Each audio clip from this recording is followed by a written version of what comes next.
Deleting your SurveyMonkey account is a straightforward process, but it's important to note that doing so will permanently remove all your surveys, responses, and data. Here's how to delete your account. Log into SurveyMonkey. Go to SurveyMonkey's website and log into your account using your email and password.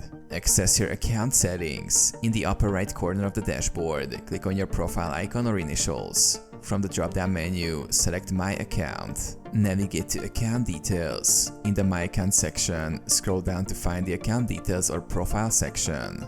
Look for the option to manage your account. Select Delete Account. Locate the Delete Account option, usually found at the bottom of the Account Details page. Click on it to begin the deletion process. Confirm account deletion. SurveyMonkey will prompt you to confirm the deletion. You may need to enter your password again and confirm that you understand this action is irreversible. Once confirmed, your account will be deleted. Check for confirmation.